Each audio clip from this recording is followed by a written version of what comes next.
Good morning. கர்த்தர் நல்லவர், அவர் கிருபை என்றும் உள்ளது. உங்கள் அன்பு சகோதரன் காட்வின் மோசஸ் ரேமா எழுப்புதல் ஊழியத்தின் சார்பில் அன்போடு வாழ்த்தி ஆசீர்வதிக்கிறேன்.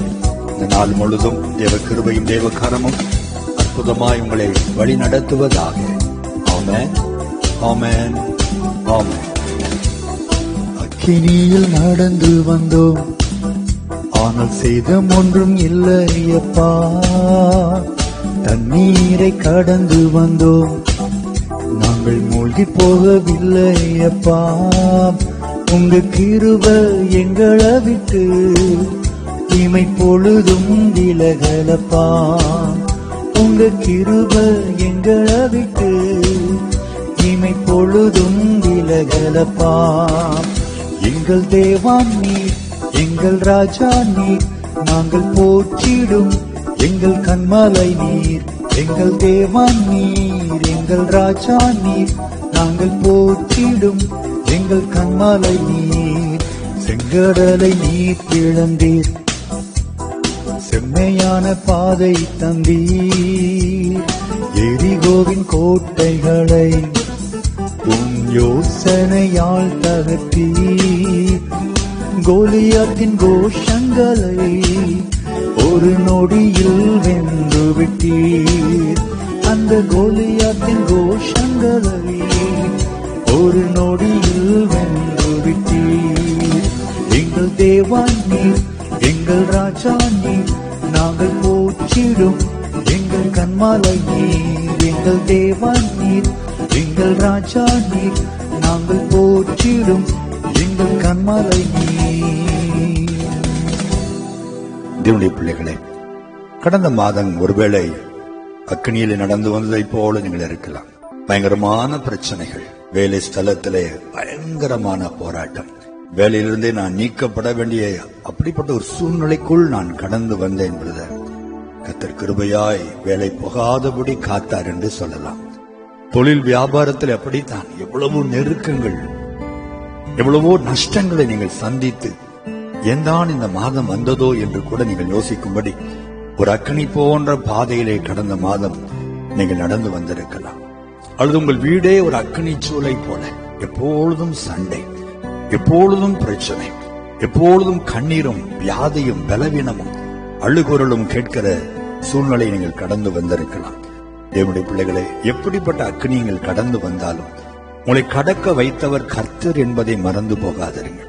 நீங்கள் தாண்டி வந்த அத்தனை பிரச்சனைகளையும் மேற்கொள்ளக்கூடிய கிருபையை கொடுத்தது கர்த்தர்.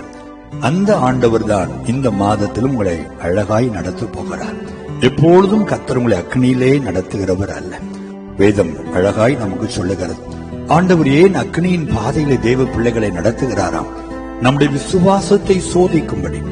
ஆண்டவர் மேல் நாம் வைத்திருக்கிற அன்பு உண்மையா அல்லது பொய்யா என்பதை சோதிக்க வேண்டுமானால் அதற்கு ஒரு அக்கினி தேவைப்படுகிறது. பொன்னை அக்கினியிலே சோதிப்பதை போல ஆண்டவர் நம்முடைய அன்பை, நம்முடைய விசுவாசத்தை அக்கினியினாலே சோதிக்கிறார் என்று பேதுரு அழகாக எழுதுகிறார். தேவ பிள்ளைகளே, அந்த அக்கினியின் பாடுகளை யாரெல்லாம் பொறுமையோடு ஆண்டவர் இதற்கு ஒரு முடிவை தருவார் என்று நம்பி அமைதலோடு அதை பொறுமையாய் சகித்து தாண்டி வந்தீர்களோ, உங்கள் அத்தனை பேருக்கும் இனி என் ஆண்டவர் மகிழ்ச்சியின் பாதையை தருவார். அல்லேலூயா. துன்பத்தை கண்ட நாட்களுக்கு தக்கதாய் அவர் உங்களை மகிழ்ச்சியாக்குவார். இந்த மாதம் நீங்கள் அக்கினியை காண்பதில்லை.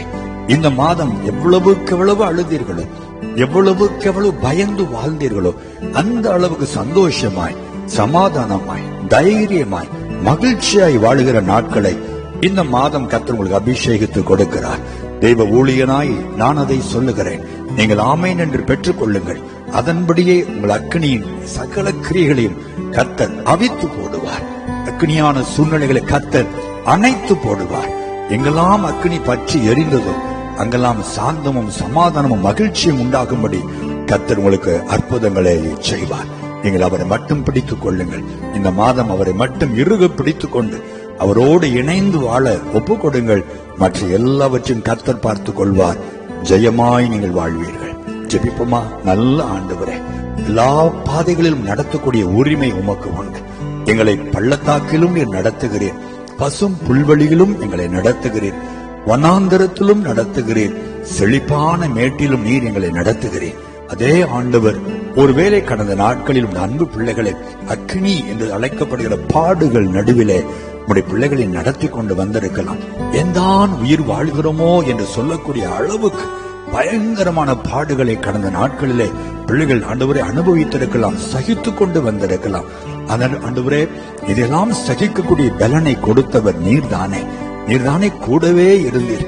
நீ ஆறுகளை கடக்கும் போது நான் உன்னோடு கூட இருப்பேன். நீ அக்னியிலே கடக்கும் போது நீ வேகாதிருப்பாய்.